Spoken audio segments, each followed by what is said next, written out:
Como vais medir a tua vida é o ponto de partida para a reflexão da Anitta. A origem inesperada da questão, colocada por um dos mais admirados e conceituados professores de gestão de Harvard, Clayton Christensen, como parte do seu programa curricular, espoleta uma curiosa abordagem na qual a racionalidade e a emoção se entretecem para gerar uma definição de sucesso que tem por base o propósito individual. Esta bússola interior implica que a definição universal de sucesso deixe de fazer sentido. Riqueza, prosperidade, êxito deveriam apenas ter como unidade de medida o valor monetário que geram ou representam. As métricas a considerar serão tantas quantas as definições individuais de felicidade, sem medidas universais no seu cálculo, mas sem dúvida com efeitos universais das suas externalidades. Olá meninas, como estão? Olá Constância, olá Billy. Olá, eu estou num Shitex para conversar sobre este tema. Não, eu quero O podcast. sucesso! Como é que vais medir a tua vida, não é? Isto só pode dar tema para 10 anos de conversa. Eu estava a comentar com a Bíblia que eu estou em cima com este tema, porque para mim isto é altamente existencial e pronto, mexe muito comigo. Conta-nos lá, porquê? Porque eu sou uma pessoa bastante, não quero dizer pesada, mas eu sou uma pessoa muito melancólica, na verdadeira acessão da século XIX, da palavra melancolia. E uma pessoa com grandes, então quando era adolescente, até pai aos 20 anos, com grandes problemas existenciais que a certa altura eu tive que bloquear, porque estava sempre a pensar nisso, não sei, não progredia. Tenho alguma também tendência para a tristeza quando me ponho a pensar na vida como um todo. É sempre um tema muito pesado para mim, não? Mas felizmente sou casada com uma pessoa com imensa leveza. Por exemplo, o Tiago é uma pessoa que atende o telefone e a voz dele é leve, e ainda bem que isso puxa-me imenso para cima, porque eu sou uma pessoa com tendência a deixar-me levar a vida para mim é uma coisa trágica. Portanto, quando me ponho a pensar, afinal, qual é que é o sentido da vida e como é que eu vou medir a minha vida e será que estou a viver bem? Não sei, é um bocado paralisador para mim. Estavas a falar e eu estava a lembrar-me que ainda não li, mas está na minha lista, para a minha lista de livros para ler, tipo, é interminável e aumenta exponencialmente a cada dia. Estava a lembrar-me do último livro da Susan Cain, que é Bittersweet e que fala exatamente do natural que deveria ser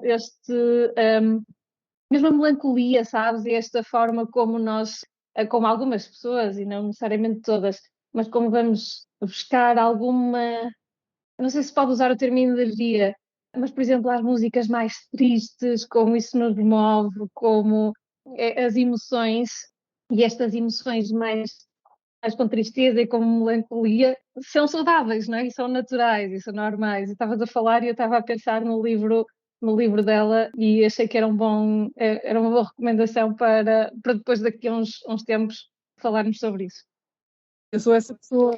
Eu acho graça que tenhas falado nesse livro, porque a mim vem-me logo à cabeça um livro que tenho estado a comentar amplamente com uma amiga minha, que eu acho que se chama A Equação da Felicidade, de um senhor chamado vou assassinar o nome dele, não é? Mo Godat, ou algo assim, que acho que trabalha no Google, e eu ainda não li o livro todo. O Paulo leu o livro e fez-me o resumo executivo, e agora esta minha amiga está a ler o livro e está a fazer imenso debrief comigo, e também já ouvi, o que eu já fiz foi ouvir várias entrevistas com ele, em podcasts, isso assim, e acho maravilhoso. Portanto, ele teve um acontecimento na vida que foi particularmente trágico, que foi morrer-lhe o filho, e ele não é divide a vida, ele separa duas sensações, que uma é a dor de ter perdido um filho, que existe e que é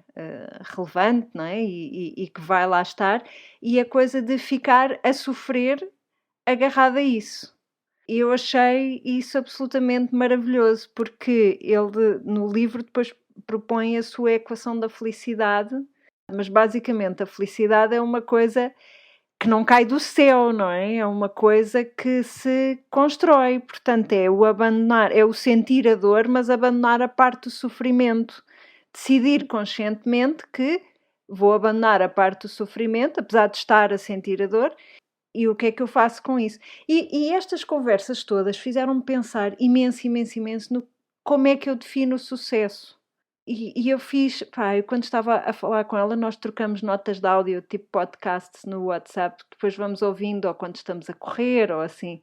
E então eu lembro-me que estava a ir a pé, não sei para onde, e que ia gravar-lhe a mensagem e aí saiu-me assim um pensamento, uma frasezinha toda maravilhosa, assim um gandalema, e agora não me ocorre, claro. Mas eu penso que era qualquer coisa do género. Para mim, a equação do sucesso, ou pelo menos o que é o sucesso para mim, é viver a vida com alegria, sabendo, obviamente, que existe muita coisa má que acontece, não é? E a mim também já me aconteceu, e a vocês também já vos aconteceu, com certeza, e toda a gente tem as suas perdas, as suas dores, tem os seus traumas, mas acho que o meu resumo é esse, é viver a vida com alegria. Claro que para viver a vida com alegria, que é a minha equação de sucesso, ou a minha visão de sucesso, eu tenho que ter assegurados uma série de coisas, não é? Portanto, gosto muito de trabalhar numa coisa que me faz feliz e que isso me traga rendimento suficiente para as minhas filhas andarem na escola, para haver comida na mesa e para não haver preocupações financeiras. Portanto, a parte financeira também contribui para a minha visão de sucesso, mas não define a minha visão de sucesso. Basicamente é um pilar para poder viver a vida com alegria, mas obviamente que o dinheiro pois não traz tudo. E vocês, qual é a vossa definição de sucesso? Isso é uma boa pergunta.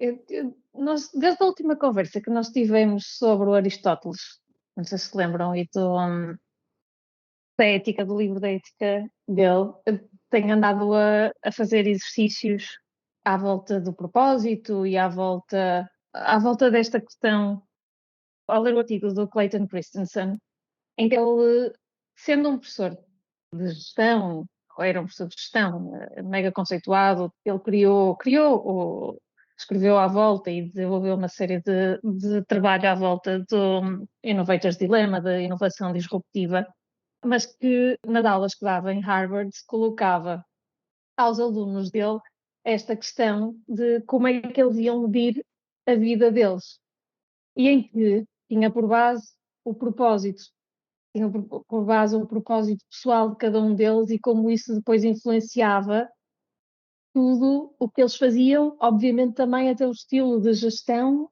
dos seus negócios, das empresas onde iriam parar, onde iriam trabalhar. E passa por isso, e eu tenho andado a fazer os exercícios à volta de quais são as métricas pelas quais eu vou medir a minha vida, neste caso, como é que eu vou medir o sucesso. E é interessante. Depois também encontrei um livro, recomendaram um livro muito interessante que é o Love Work. E o Love Work é também um exercício guiado com 7 passos para encontrares a tua alegria, digamos assim, no trabalho. E partem os dois do teu propósito na vida. E passa por quais são os teus valores, quais são os princípios que depois te vão guiar numa série de coisas e a cultura que tu vais conseguir ou que vais querer criar, e pode ser a nível de trabalho, mas também na tua casa, nas tuas relações, na tua comunidade, e faz comecei o exercício por uma parte que é onde é que estão as minhas emoções mais positivas e mais profundas. E então volta à questão, Billy, de o que é sucesso. E sucesso deixa de ser simplesmente ter um título a nível profissional, que era daquelas definições mais generalizadas ou mais aceites universalmente, digamos assim, e passa por uma série de métricas e de facetas que abrangem muito mais, não é? Em que a parte profissional, por exemplo, passa a ser só uma mera faceta desse todo.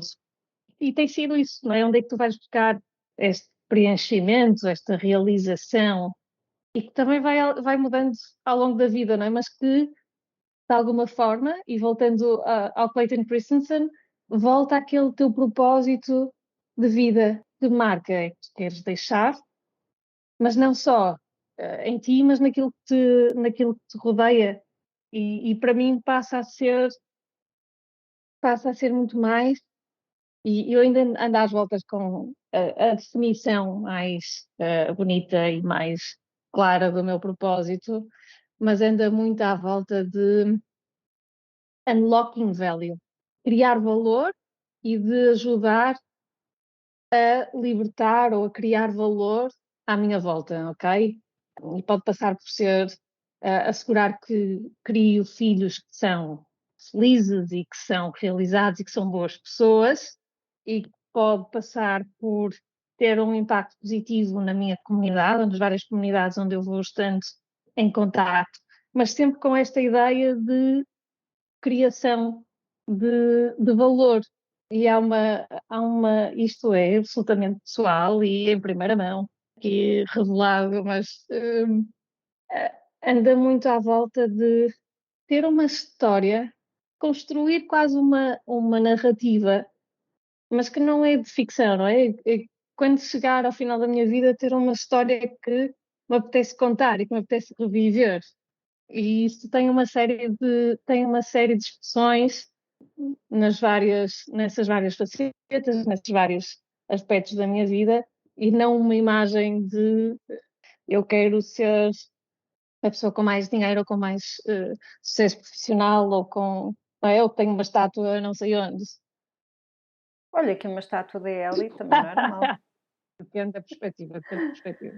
E tu, Constança?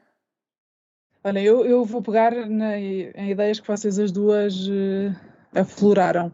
Por um lado, a alegria. A alegria é algo que eu tenho tentado cultivar a vida toda, porque lá está, como digo, tenho uma tendência bastante melancólica e o bittersweet de que tu falaste ali é a palavra que define a maneira como eu vejo a vida. A vida é boa, mas tem sempre ali uma tragicidade. Esta palavra não existe, mas pronto. Enfim, mas pronto, eu nasci assim, sempre fui assim, sempre fui buscar as músicas mais tristes, sempre, talvez é aí que eu encontro mais sentimentos, não sei, mas esforço-me por cultivar a alegria, porque lá está, sou casada com uma pessoa que é intrinsecamente alegre e mais alegria ainda do que aquela alusiva ideia de felicidade.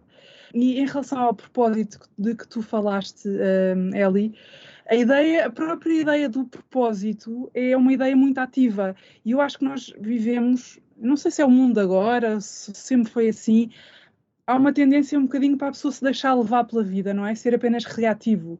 As coisas vêm ter comigo e como é que eu reajo em relação a elas e pronto, e tirar o maior partido delas possível. Mas a ideia do propósito é uma ideia muito mais de decisão, de vontade, de tudo isso. E eu tenho muita ideia, não sei, ao longo dos últimos anos, e é uma ideia muito. A frase que eu vou dizer é extremamente foleira, mas eu acho mesmo que a vida é um presente que nos foi dado. Eu não sei quem é que deu, não sei se há um Deus, se não há, se é o universo, nós estamos aqui, alguém nos pôs aqui. E então nós que temos a sorte de viver num país ou em países, não é? Em estados de direito, em que as nossas necessidades básicas estão completamente garantidas, não de toda a gente que vive aqui, mas pronto, as nossas. Temos a sorte de ter nascido com sorte, basicamente. E então eu acho que é um bocadinho a nossa responsabilidade tirarmos o maior partido disso. E sim, não só viver a vida com alegria e tentarmos ter uma vida agradável numa perspectiva individualista, mas também de espalhar isso à nossa volta. Quem tem filhos vai deixar um legado e que vai deixar pessoas que têm que estar preparadas para o mundo e que também terão impacto em outras. E para mim isso é uma enorme responsabilidade e uma das razões pelas quais não tive mais filhos foi por ter isso sempre tão presente. Não consigo ter aquela também visão super leve de vou ter 6 filhos e venham os que vierem e não sei, sempre achei que não teria estofo para preparar tanta gente. E acho que é a minha responsabilidade ter uma vida desperta, acordada, não só para as necessidades minhas e de quem está próximo, como também para deixar o mundo um bocadinho melhor. Isto é uma frase altamente, enfim, ambiciosa e talvez até um bocadinho, não sei, não é despositada, mas vaidosa, não é isso, mas se vou ter um impacto na vida das outras pessoas que toda a gente tem, não é? Nós vivemos em sociedade, que esse impacto seja o melhor possível, lá está, também não... sei que daqui a 2 ou 3 gerações toda a gente vai esquecer-se de que eu existia, que nós existimos, assim como nós não sabemos quase nada sobre a vida dos nossos bisavós ou trisavós, não é? Portanto, para mim isso também é uma das partes trágicas da vida, é que a pessoa sofre, a pessoa empenha-se, a pessoa tudo e no fundo transforma-se em pó, não é? Mas enquanto cá estou, que seja uma boa mãe, que seja uma boa amiga, que seja uma boa cidadã, que dentro do possível possa ajudar quem está à minha volta. Eu adorava ser uma daquelas pessoas que têm vocação para se dar aos outros, não sou. Talvez por ser uma pessoa tão também introvertida, não é? Não há episódio em que eu não falo na minha introversão, desculpem, torna-se cansativo, mas não sei, acho que é viver desperta e tentar viver com alegria. Bem, eu adorei as vossas definições de sucesso. Resumindo aqui, a Ellie, a sua visão de sucesso é unlock value nas pessoas e na comunidade que a rodeia. A Constança quer deixar o mundo um bocadinho melhor, que eu acho que é bastante coincidente com a da Ellie. E eu quero viver a vida com alegria. A Ellie mencionou o livro Love Work, que são os exercícios guiados para encontrar os lugares da felicidade, não é? O Mo Gaudat acho que também tem esse exercício, fazer uma lista das coisas que te fazem feliz. E fez-me também lembrar, isto normalmente é mais para a área mais criativa, foi um exercício também que eu fiz de um livro que é o Artist's Way, que eu acho que já mencionei 54 milhões de vezes aqui no podcast.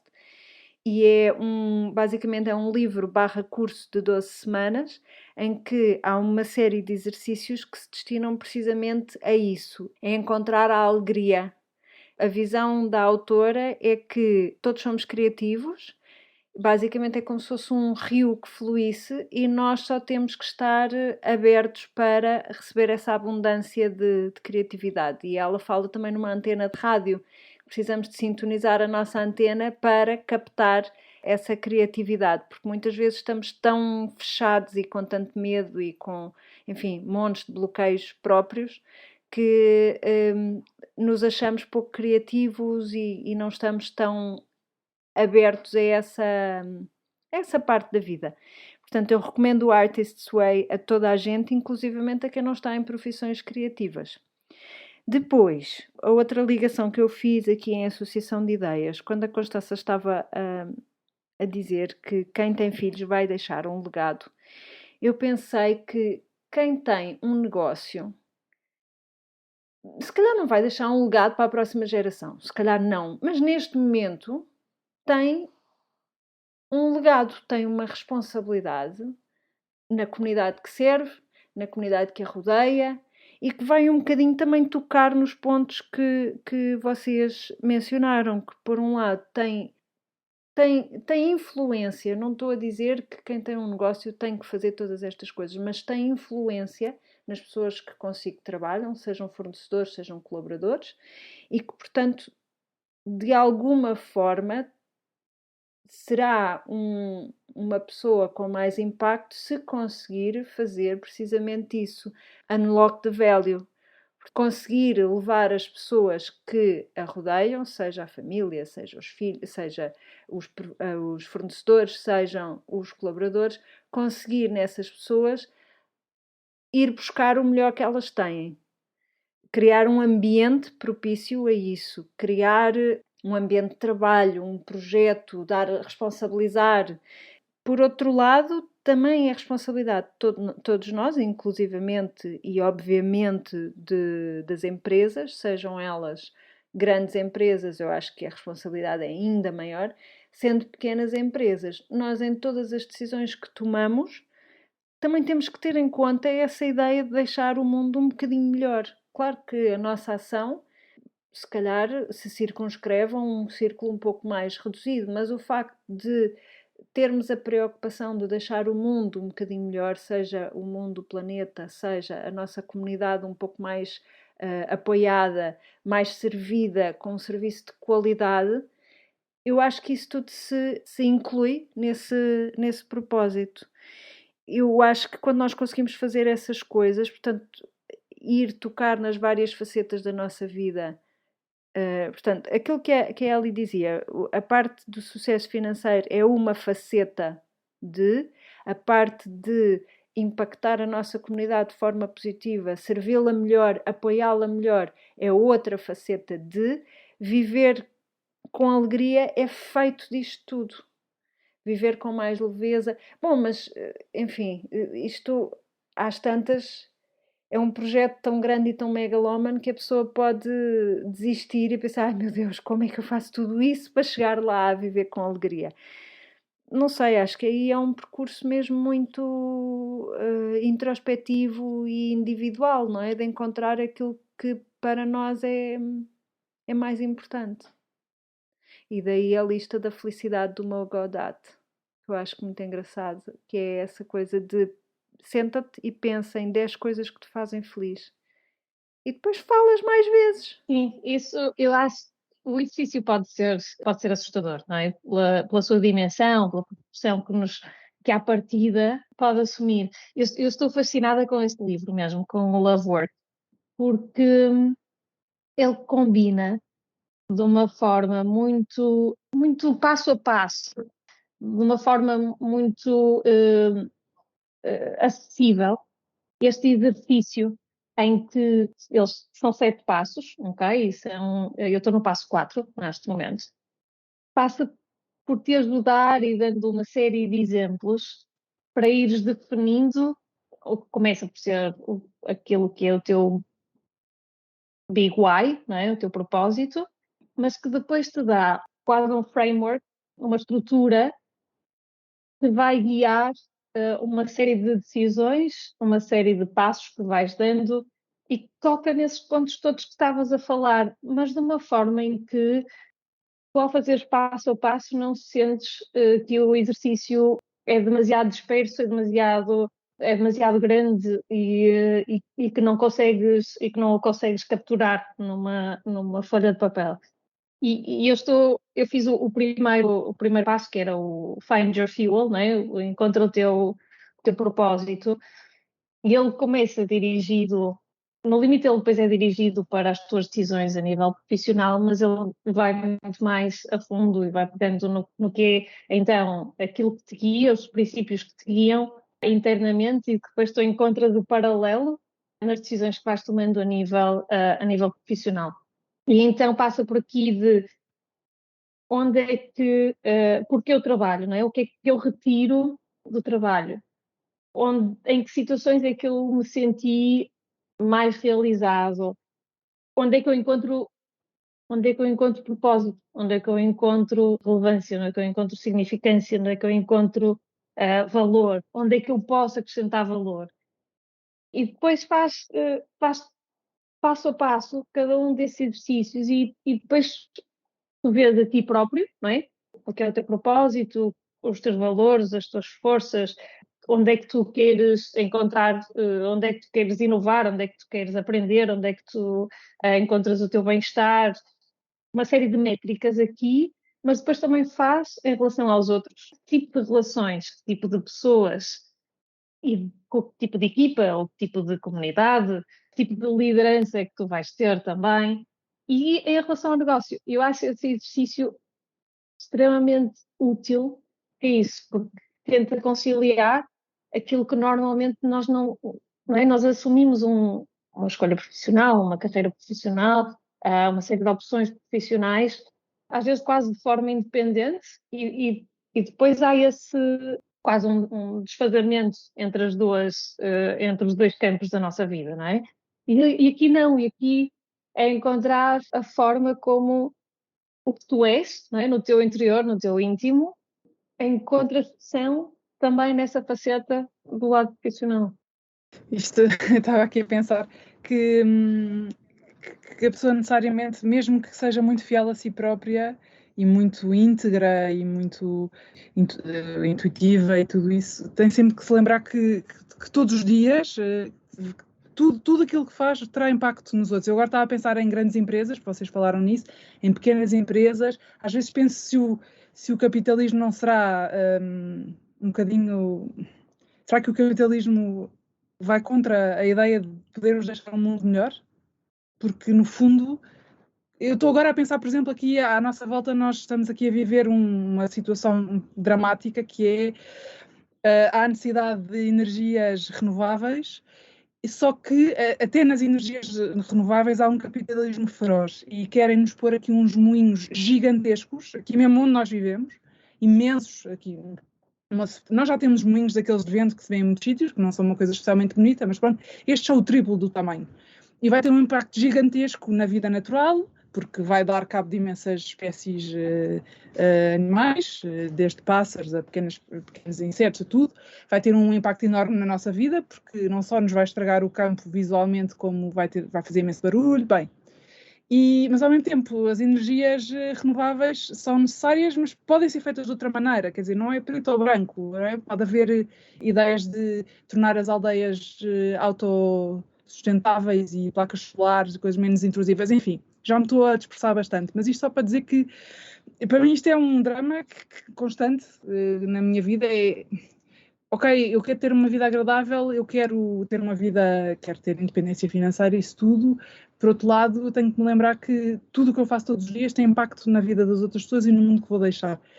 Em relação, agora, um pequeno à parte paralela a isto. Eu há bocado, quando falei nos filhos, que nós vamos, quem tem filhos vai deixar um legado, eu quero só fazer aqui um pequeno reparo, que é, eu sei que há muita gente que nos está a ouvir que não tem filhos, ou por opção, ou porque não pode. E não quero que pensem que eu sou daquelas pessoas que acham que por ter filhos sou uma pessoa, acho que tenho mais valor que os outros, não é nada disso. Portanto, não quero ser insensível e acho que lá estava aquilo que eu estava a dizer.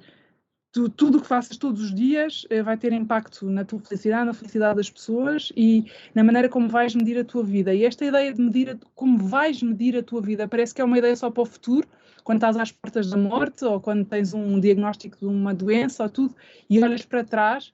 Mas nós temos que nos lembrar que como é que nós estamos a medir a nossa vida é uma coisa diária, é o que tu estás a fazer agora, se tratas bem a pessoa que está ao teu lado, que se és agradável para com os teus amigos e para com a tua família, se quando tens que fazer uma escolha profissional, se tens de facto autonomia e responsabilidade, que escolha é que vais fazer, como é que vais tratar as pessoas à tua volta, e isso também traz muita felicidade individual, não é?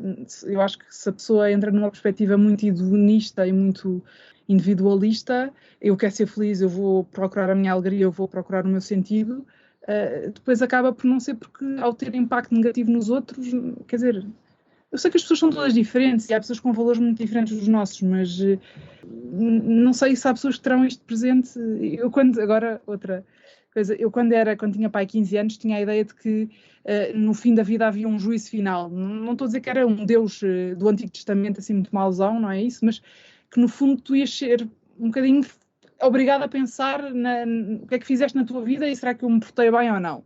Agora já não tenho tanto essa ideia, mas nunca me livrei daquela sensação de que tudo tem repercussões e tu tens sempre responsabilidade.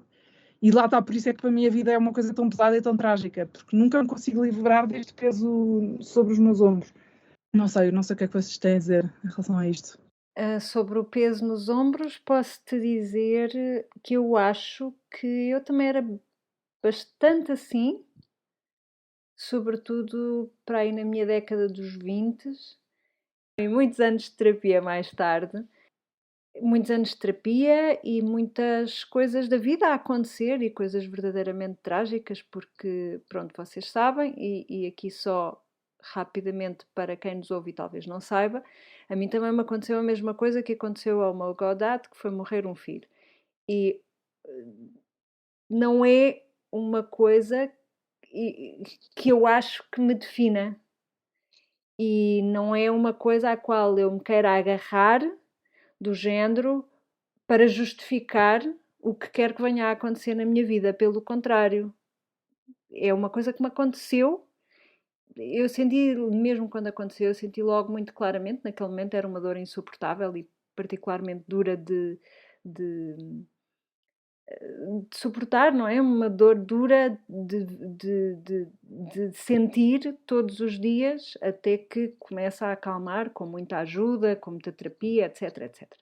Mas eu tive sempre muito claro que eu não me iria nunca deixar definir por uma tragédia que me aconteceu. E eu acho que esta maneira como, lá está, o autor, o Mo Gawdat, define as duas coisas entre a dor e o sofrimento, são boas palavras para estes dois termos. Portanto, a dor existe, ela existe e vai existir. Pronto, os anos vão passando, é mais suportável, mas é uma coisa que faz parte da minha vida e faz parte da minha história. Contudo, eu não quero agarrar-me a esse sofrimento, ou seja, eu quero, não acho que seja só por isso, mas isso também ajudou a ter muito claro que eu queria viver a vida com alegria e com leveza. Mas é uma coisa, exatamente como tu dizias, Constância, é uma coisa, é uma decisão que se toma e é como os votos do casamento, que tens que ir renovando os votos sempre, não é? E aqui é a mesma coisa. Acho que a pessoa tem que escolher, escolhe, não acontece, não cai do céu. Não é uma coisa que caia do céu. Eu tive imensa sorte e, portanto, vivo a vida assim. Não. Eu tenho imensa sorte numas coisas e aconteceram uma série de coisas absolutamente, lá está, de serendipity dos ingleses, não é? Portanto, o ter nascido em Portugal, o ser portuguesa, tudo isso escapa-me completamente das mãos e cai no capítulo sorte. Depois acontecem também coisas más e como é que a gente lida com tudo isso, não é? E isso é uma coisa muito intencional. É uma coisa muito pensada, é uma coisa muito trabalhada, é uma coisa muito chorada em terapia. Portanto, são decisões que não são fáceis de tomar, não é? Eu viver com alegria não é fácil de tomar, se calhar era mais fácil abandonar-me ao peso do mundo, porque, sei lá, uma das coisas a mim que me apoquenta é vamos nos trekkings e há lixo no chão. Ou vamos, sei lá, circular pela cidade e há lixo no chão. E eu sei que eu não posso apanhar o lixo todo, não dá, objetivamente, mas sei que nos trekkings eu apanho o lixo e sentir que estou a fazer algo, uma decisão, que é ali. Eu sei que enquanto estou a fazer trekkings, não pode ser em toda a minha vida porque não tenho devagar para isso, mas enquanto estou nos trekkings eu sei que estou a contribuir para, por um lado, não deixar que a minha frustração seja enorme e me sinta esmagada pelo peso do estado da arte, que é as pessoas deitam os papéis no chão e deixam os trilhos sujos. Tento canalizar esse peso para uma ação concreta, mas também tem que ser uma ação limitada, senão esgoto-me completamente só a apanhar o lixo que está por todos os lados. E essa sensação de, ok, eu estou a fazer, é um contributo que é pequeno, mas que contudo é um contributo, essa sensação já me ajuda a libertar algum desse peso do mundo. E lá está, a ideia de isto aqui vai objetivamente contribuir para a minha felicidade é uma decisão muito racional. E eu acho que na vida de empreendedora há coisas paralelas. Não é que seja tudo igual, mas há coisas paralelas e que dependem de tomar decisões muito concretas para alinhar a nossa visão de negócio e o nosso funcionamento de negócio com os nossos valores. Ocorre-me, por exemplo, a Diana Miss Castelinhos, que nós entrevistámos há já algum tempo, mas a Diana tinha o propósito de não contribuir para mais fast fashion, portanto ia buscar materiais que era refúgio, não era? Era restos de produção, por exemplo, e ela também agora depois lançou um modelo de negócio em que se tratava de aluguer de roupas, acho eu, e também, portanto, basicamente ela tomou, isto só para ilustrar, ela tomou uma série de decisões de negócio que se alinhavam com a sua visão pessoal de contribuir para um melhor futuro, contribuir para provavelmente também o libertar o valor, conseguir unlock the value nas pessoas que a rodeavam e nos materiais que também ela aproveitava, e sem dúvida que deixa o mundo um bocadinho melhor. E eu imagino que, uma vez que tu consegues alinhar os teus valores ao nível do empreendedorismo e do teu trabalho com os teus valores pessoais, acho que a vida fica mais alegre. E até, só um acrescento, e nem é preciso ser empreendedor para tu alinhar os valores dessa maneira. Tu apenas como consumidor, aquela ideia de que tu votas com o teu dinheiro, se tu escolheres comprar a Diana em vez de ir à Bershka ou outro, já estás a fazer um impacto positivo. Estavam a falar e eu lembrei-me de uma frase, estava aqui à procura dela, que me fez muito sentido também numa das reflexões que andei a fazer no início do ano, que estava ligada ao Search Inside Yourself e a meditação e mindfulness. E uma das frases que a mim me fez muito sentido é que a felicidade não é algo que nós pedimos ou que procuramos, mas é algo que nós permitimos. E a crença de que o estado natural do ser humano é um estado de felicidade, de gratidão e de alegria, não é? de graça.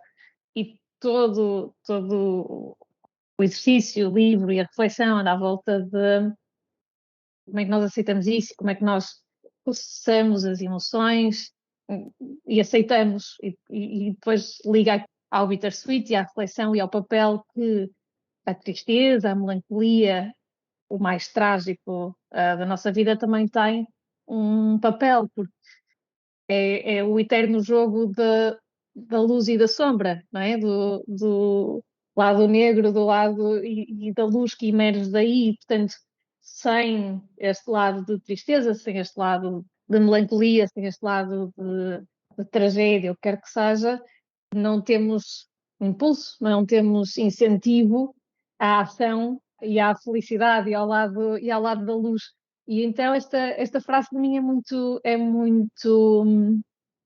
positiva e acho também um bocadinho vem contrariar este, a crença, digamos assim, social, ou de que temos de seguir a felicidade, não é? De que temos que encontrar a felicidade, quando, na verdade, se aceitarmos, ela está, não é? Tem a ver com o que a Billy dizia também, é uma decisão tua, não é? De decidir, eu sou feliz e quero ser feliz, e não significa que estou a rir no tempo todo e às gargalhadas o tempo todo, mas que intrinsecamente decidimos ser felizes e é isso que nos guia, e portanto a adversidade, a tristeza, a melancolia, o que quer que seja, são outra face, não é? A nossa face mais lunar, mas só ajuda a expor depois essa felicidade que está lá na base. E para mim acabou por fazer muito sentido. Eu estava aqui a pensar, se calhar uma visão de sucesso mais conservadora seria a visão do sucesso financeiro, não é? E um certo estatuto associado ao sucesso financeiro. E eu não posso deixar passar o episódio sem mencionar a minha guru do dinheiro, que é a Denise da Phil Thomas. Já me estou a rir porque eu menciono-a em todos os episódios. Parece sempre a primeira vez, é? Parece, já não me lembrava. Já não me lembrava. Já não te lembravas? Porque eu acho que ela faz um trabalho absolutamente fora de série ao nível de juntar a parte de dinheiro com a parte, portanto, parte prática de dinheiro e fazer mais dinheiro, com a parte do alinhamento do propósito. Portanto, o alinhamento do propósito para poderes deixar o mundo melhor, poderes servir melhor e apoiar melhor a tua comunidade, para poderes ter uma vida mais simples e mais leve, que te traga essa abundância financeira que também te permite viver com mais alegria. E eu só posso recomendar os livros dela. Eu não faço parte do bootcamp dela, que é o produto, o negócio dela, o mais, digamos, central. Ela tem uma série de livros e eu recomendo vivamente a toda a gente que leia os livros dela, porque, portanto, ela consegue juntar a parte de juntar dinheiro e de ter dinheiro à parte ética de que forma é que eu vou usar esse dinheiro e de que forma é que eu vou desenhar as minhas decisões todas de negócio para me servirem a mim, para eu poder viver melhor e mais próximo do meu propósito. O trabalho dela é muito sobre money blocks, mas ela junta estes aspectos. Portanto, eu acho que vale mesmo a pena ler os livros dela, porque ela se calhar consegue dar esse laçarote e acabar por juntar tudo. E diria que com estas sugestões de leitura, o Clayton Christensen, a minha Denise, que eu sinto-me quase como se fosse ela fosse minha melhor amiga praticamente, somos íntimas quase, de tanto que eu leio e falo das coisas dela e que eu penso naquilo que ela diz. E o Mo Gaudat, da Equação da Felicidade, acho que também vale muito a pena ler. O Bittersweet eu não conheço, mas vai também para a minha lista. Eu conheço da Susan Cain, conheço o Quiet. Li o Quiet e descobri que realmente eu era introvertida e como tu, Constância, eu também falo sempre da minha introversão, porque fazem parte de mim e há que aceitar.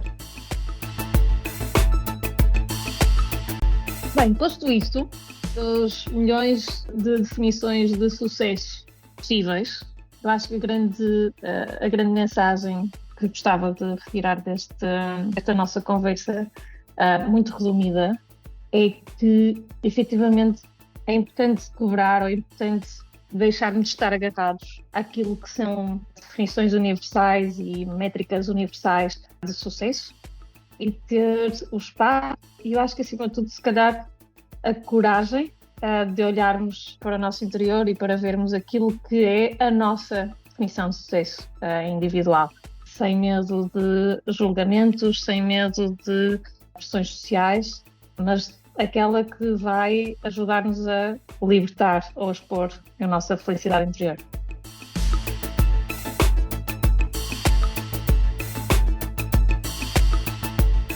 A Anita regressa ao trabalho quando bem lhe apetece e pode, idealmente a cada 2 semanas, mais coisa menos coisa, com um ponto de situação nos seus projetos. No entanto, como boas aspirantes à omnipresença, continuamos ligadas no Instagram em Anita_no_trabalho e ainda em www.anitanotrabalho.com, onde poderão conversar connosco através da secção Querida Anita ou ainda no Facebook como Anita no Trabalho.